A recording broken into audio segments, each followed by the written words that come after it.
E aqui agora a mulher mais linda de todo o Brasil e toda a Europa. Do mundo inteiro.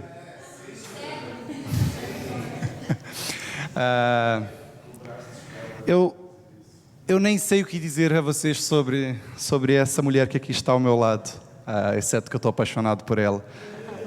Mas vai ser a primeira vez que eu também vou ouvir o testemunho, por mais que eu tenha vivido, mas vai ser a primeira vez que vou ouvir o testemunho. Eu sei que ela está mais nervosa que o habitual, portanto não estranhem se ela tremer. Ela treme normalmente, mas queria ouvir um pouco daquilo que Deus fez até aqui, Deus tem feito também em ti, através de ti e apesar de ti. Deixa-me orar pela minha esposa.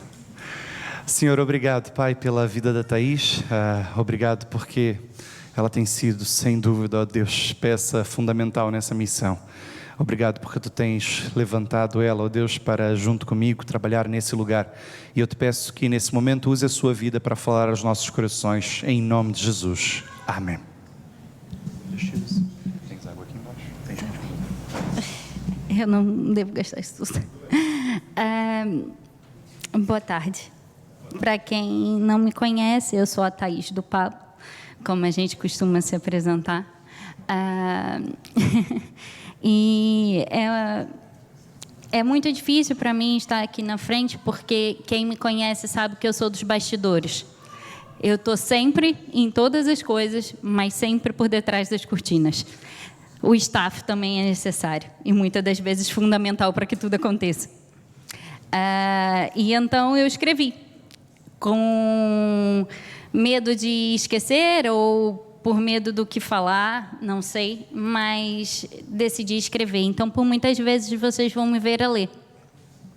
E eu começo assim. Boa tarde, amada igreja. Hoje foi me dado o desafio de falar do meu testemunho missionário, com a intenção de falar sobre nós, esposas, missionárias também. A verdade é que essa frase está uma afirmação, mas muitas das vezes é uma interrogação para muitas pessoas, o que é uma pena.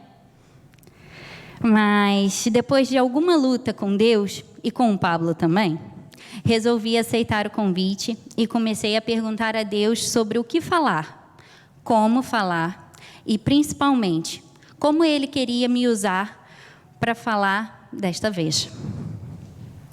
Cheguei à conclusão que deveria contar a minha versão de nosso chamado e trabalho missionário aqui em Portugal. Versão essa não muito conhecida. Para tal, vamos começar mesmo do início. Eu nasci em uma família cristã, mas pentecostal. Sou batista pentecostal, sim. Para quem não sabe, eu sou a costela pentecostal que faltava em um batistão convicto. E como podem entender e perceber, não cresci propriamente cercada de um bom ar missionário. As igrejas pentecostais me ensinaram a oração e o poder da oração, mas faltava-me conhecimento das Escrituras e faltava-me esse ar missionário, que muitas das vezes não é falado da mesma forma que nos batistas. Então eu louvo a Deus por isso, porque um dia isso me alcançou também. Mas continuando, foi então que aos 22 anos eu reencontro um amigo. Até aí nada de muito especial. Só que 9 meses depois, ele seria não só o meu melhor amigo, mas também o meu marido. Foi então que, como ele gosta de dizer, eu me converti de verdade e me tornei batista também.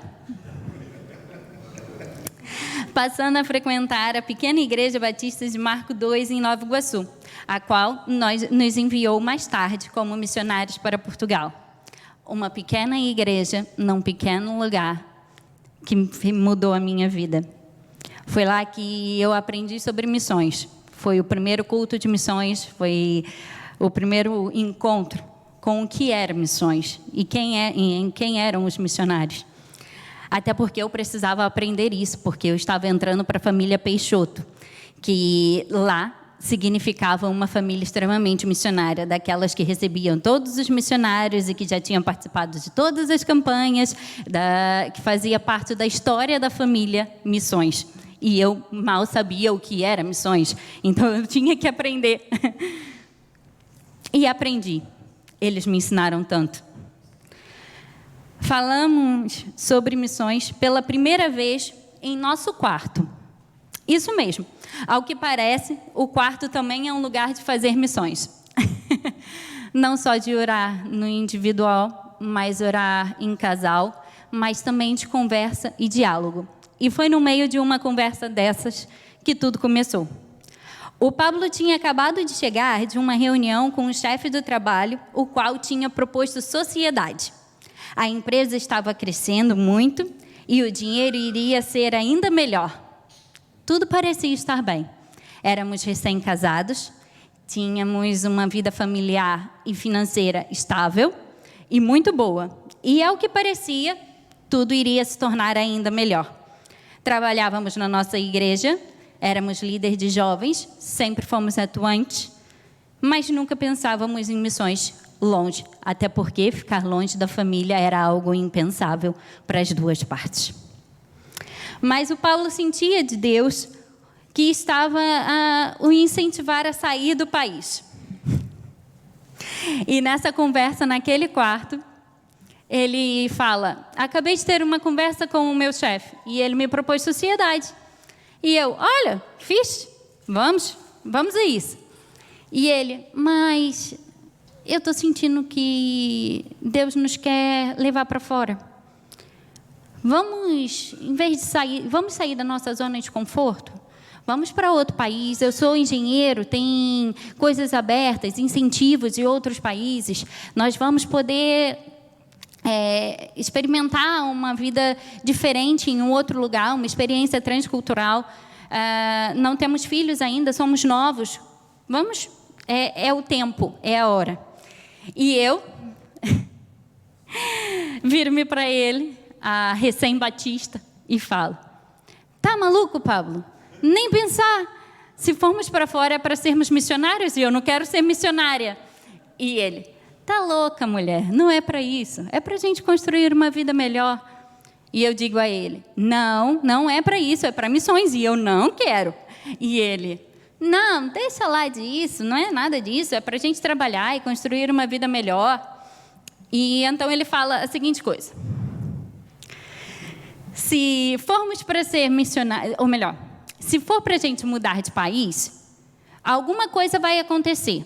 Vão me mandar embora depois da reunião de hoje? Duvido que isso vá acontecer. Mas vai acontecer alguma coisa e eu vou sair do trabalho. E aí é a chance que a gente precisa para ir para fora. Eu meto as mãos na cabeça e falo: misericórdia. Como boa pentecostal, digo: espero que não tenha passado um anjo aqui e dito amém a isso. A verdade é que eu não sei se passou um anjo, mas Deus disse amém a isso. Depois disso, Deus começou a confirmar missões em meu coração. Mas o Pablo não conseguia ver isso. Diferente da Kézia, lá em casa começou em mim. Após falar 3 vezes sobre o assunto com ele, e ele negar e falar que não era esse o motivo pelo qual iríamos mudar, desisti. E entreguei na mão de Deus. Falei, em uma das minhas últimas orações a respeito, naquele momento, disse a Deus: cansei. Se é o que o Senhor quer, que nós sejamos missionários, deveria falar com o Pablo, não comigo. Pois ele é o cabeça da família e eu vou seguir, seja para onde for. Um tempo depois, alguns meses para ser mais exata, um pastor amigo em uma conversa fala com o Pablo. Algo simples, como: sabes que eu estou muito feliz por ti. Vai sair, vai experimentar. Eu acho que sim. És um homem esperto, inteligente. Mas não se esqueça, todo crente, quando sai da sua terra para ir para outra, é um missionário. Naquele momento, vejo meu esposo entrar em choque. E eu começo a rir. Afinal, parecia que Deus tinha respondido a minha oração. E Ele aceita o seu chamado. Na verdade, nós dois aceitamos o chamado, como casal e quanto família. Nessa fase, já sabíamos que seria para Portugal. E chegamos aqui nessa terra, que hoje é a nossa terra, há 5 anos atrás. Não sabíamos o que esperar. A princípio, eu iria estudar e o Pablo trabalhar. Todavia, quando vimos a necessidade da região de Viseu, o nosso coração queimou. Não tinha como ficar indiferente. Deus ministrou no nosso coração que era hora do Pablo trabalhar a tempo inteiro no ministério. Para isso acontecer, eu tive que ir trabalhar. E foi um momento difícil para nós. Entre aspas, uma inversão de papéis para muitos. Entre aspas, uma loucura do Pablo e um desvaneio meu. Para muitos, não fazia sentido. Eu, quando caso com o Pablo, sabia que eu estava casando com um engenheiro civil e de segurança do trabalho. Ele estava casando com uma técnica em eletromecânica especializada na área do petróleo e gás, que na altura trabalhava numa das empresas líder no ramo. Os nossos pais achavam, isso aqui é um casal promissor em todos os aspectos. Pois esse casal larga tudo e vem para cá, e os papéis se invertem.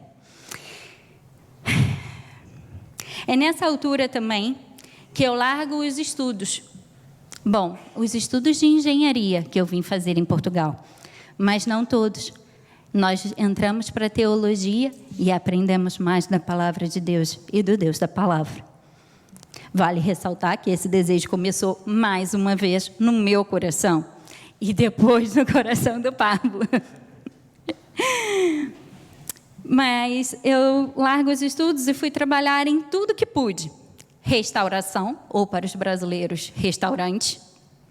Lojas, fábricas, de noite ou de dia, por turnos ou horário administrativo. Fui eu a primeira a contribuir e apostar no ministério do Pablo. Crendo que Deus iria fazer muita coisa através dele naquele lugar. Trabalhava muito e apoiava ele em todas as horas vagas, estando sempre em todos os cultos, que por vezes chegavam a ser 3 ao longo do domingo, um pela manhã, um à tarde e um à noite. Dava treinamento de evangelismo criativo nas minhas poucas folgas, e sem contar com as aulas de ABD, grupo de jovens e adolescentes, trabalho com casais e etc. Tudo aquilo que era necessário para apoiar a igreja local, a qual eu tive o privilégio de servir com 2 grandes homens. O pastor Daniel Lopes, que nos ensinou e nos ensina até hoje muita coisa. E outro, que eu tive o carinho de poder contar como um pai, o pastor Mário Conrado, da igreja de Tondela, o qual até hoje continua o mesmo carinho.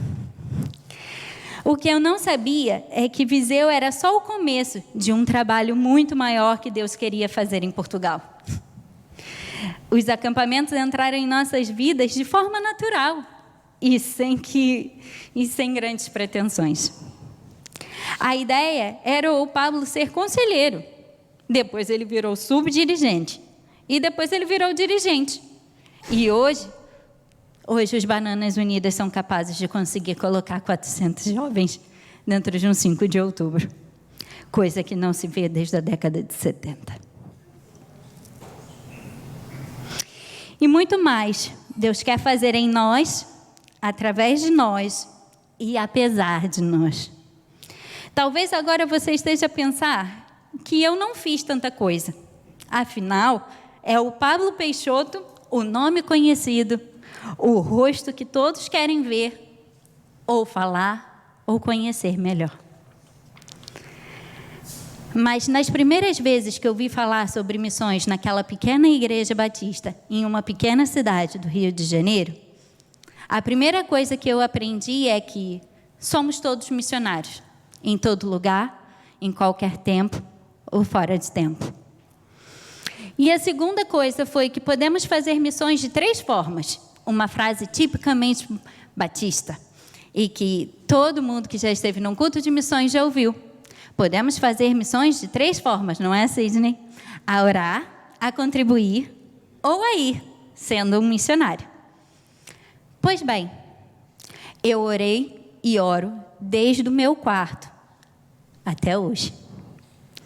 Eu fui a primeira a contribuir e continuo contribuindo no sustento de um missionário que dedica 110% do seu tempo ao seu ministério.